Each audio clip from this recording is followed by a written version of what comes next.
आजकल कोमॉर्बिडिटी ये शब्द काफ़ी कॉमनली सुनने में आ रहा है। कोमॉर्बिडिटी का इंटेंसली इस्तेमाल जो हमने सुना है वो कोविड के केसेस में हमने सबसे ज़्यादा सुना है।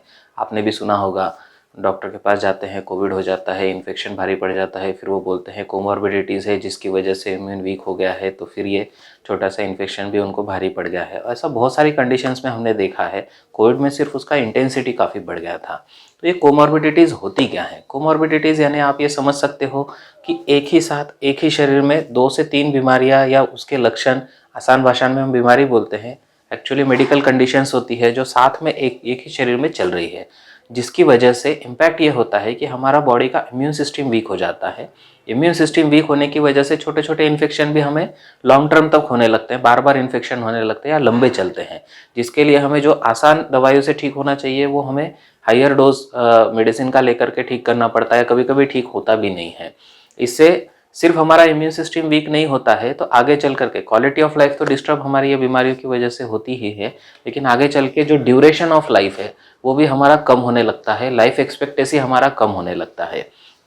अब ये कोमॉर्बिडिटीज़ को आसान भाषा में समझने के लिए हम ये समझ सकते हैं कि जैसे फॉर एग्जांपल हमारे शरीर में डायबिटीज़ है, साथ ही साथ हाइपरटेंशन भी चल रहा है, या डायबिटीज़ है साथ ही साथ थायराइड चल रहा है, या अस्थमा है उसके साथ में ओबेसिटी है, या कोई एक मेंटल हेल्थ कंडीशन है, मेंटल हेल्थ डिसीज़ है, उसके साथ साथ कोई तो भी एक फिजिकल हेल्थ डिसीज़ है, ऐसा भी हम उसको समझ सकते हैं। तो होता यह है कि सबसे पहले हमें पता चलता है कि अभी हमारा कोलेस्ट्रॉल लेवल बढ़ रहा है या शुगर लेवल बढ़ रहा है, तो हम क्या करते हैं, वैल्यू बढ़ रही है, इसके लिए सबसे आसान तरीका क्या है वो ढूंढते हैं। तो सबसे आसान है गोली लेके उसको कंट्रोल कर लेना। तो हम सबसे पहले गोलियां शुरू कर देते हैं। गोलियां शुरू करने की वजह से थोड़ा सा वैल्यू कंट्रोल में आना शुरू हो जाता है, लेकिन वो गोलियां जो होती है वो बीमारी की जड़ तक नहीं पहुंच पाती। और हम भी ये नहीं सोचते हैं कि हमें ये बीमारी क्यों हुई है। हर बीमारी का एक रूट कॉज होता है, कुछ तो भी कारण होता है। अगर हम उसको नहीं समझेंगे तो क्या होगा, वो कारण धीरे धीरे बढ़ते जाएगा।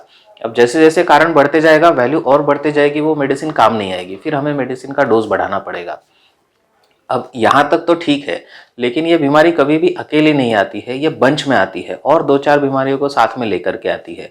जैसे पहले डायबिटीज़ हो गया, फिर आगे चल के उसका इफेक्ट हार्ट पे होने लगेगा, फिर हार्ट डिसीज़ पीछे आएगी, कोलेस्ट्रॉल बढ़ने लगेगा, हाइपरटेंशन बढ़ने लगेगा, फिर हाइपरटेंशन साथ में उसकी गोलियाँ शुरू हो जाएगी, थायराइड हो जाएगा, ओबेसिटी हो जाएगी, अस्थमा हो जाएगा, किडनी पे प्रेशर आ जाएगा, या किडनी की डिसीज़ हमारा आगे चल के शुरू हो जाएगा, या रेटिनोपैथी हो जाएगी, हमारे ब्रेन सेल्स डैमेज होना शुरू हो जाएंगे, या कोई और समस्या उसके साथ साथ हमें हो सकती है। तो ऐसे मल्टीपल डिसीजेस हो सकते हैं।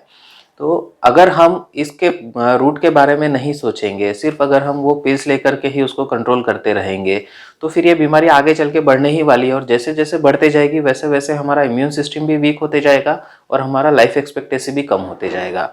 जैसे दीमक होता है, एक लकड़ी बाहर से दिखने में बहुत अच्छी दिखती है, लेकिन जब दीमक लग जाता है तो वो लकड़ी को अंदर से खोखला कर देता है। वैसे ही ये बीमारियां होती है। ये हमारा शरीर दिखने में हमको नॉर्मल दिखता है, जब भी हम टेस्ट करते हैं शुरू शुरू में तो सब नॉर्मल आना शुरू हो जाता है, लेकिन जैसे जैसे ड्यूरेशन बढ़ते जाता है ये हमारे शरीर को अंदर ही अंदर खोखला करना शुरू कर देता है। अब इसके ट्रीटमेंट पार्ट में जब हम जाते हैं तो सिर्फ हम गोलियां लेकर के लक्षण को कंट्रोल करते हैं, लेकिन हम उसके जड़ तक ध्यान नहीं देते हैं। आयुर्वेद एक ऐसा साइंस है जो उसकी जड़ तक जाता है। अगर हम आयुर्वेदिक पद्धति से उसका प्रॉपर डायग्नोसिस करते हैं तो आयुर्वेद में स्रोतस बताया है, अग्नि बताया है, धात्वाग्नि बताया है, इसका प्रॉपर विचार करके अगर हम पंचकर्म से शरीर को डीप डिटॉक्सिफिकेशन करते हैं तो जिससे कि हमारे पूरे स्रोतस क्लीन हो जाते हैं। स्रोतस क्लीन होने की वजह से जो ऑर्गन पे लोड बढ़ा है वो ऑर्गन का लोड कम हो जाता है और हमारा ऑर्गन फिर से काम करना शुरू करता है। जैसे फॉर एग्जांपल कोई एक हार्मोन हमारा बॉडी अगर नहीं बना पा रहा है तो हार्मोन की गोली लेकर के हम वैल्यू तो मेंटेन कर लेते हैं, लेकिन हम ये अगर हम सोचे कि हमारा ऑर्गन क्यों नहीं वो हार्मोन बना पा रहा है और उसके प्रति अगर हम सजग हो जाए, उसके लिए अगर हम छोटे छोटे लाइफस्टाइल चेंजेस करें, हमारे अग्नि पे काम करने वाली दवाइयाँ जो आयुर्वेद में बताई है उसका इस्तेमाल अगर हम प्रॉपरली कर सके और पंचकर्म से डिटॉक्सिफिकेशन करके ऑर्गन का लोड कम करके उसको प्रमोट करे कि वो नॉर्मल जो हीलिंग है, जो उसके सिक्रीशन है, नॉर्मल हीलिंग होकर के सिक्रीशन शुरू हो, तो जिससे हमारी ना सिर्फ लक्षण कंट्रोल में आएंगे, आगे चल करके हमारा इम्यून सिस्टम भी स्ट्रांग होगा और जो हमारा शरीर अंदर ही अंदर वीक होते जा रहा है उसका स्ट्रेंथ भी बढ़ेगा। तो ये आयुर्वेदा की एक स्ट्रेंथ है, इसका इस्तेमाल हम काफ़ी हद तक बहुत अच्छे से काफ़ी सारी कंडीशंस में कर सकते हैं। तो आप भी इसका लाभ लीजिए। प्रॉपर कंसल्टेशन करिए, अपने प्रकृति के हिसाब से, अपनी डिसीज़ के हिसाब से अपना लाइफस्टाइल करेक्ट करिए। हर बीमारी का, हर लक्षण का कुछ ना कुछ जड़ होता है, उस तक पहुँचिए।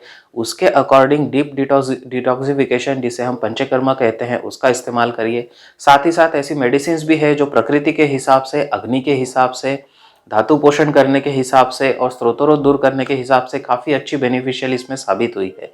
उसका इस्तेमाल करके आप इन कोमॉर्बिडिटीज से बच सकते हैं।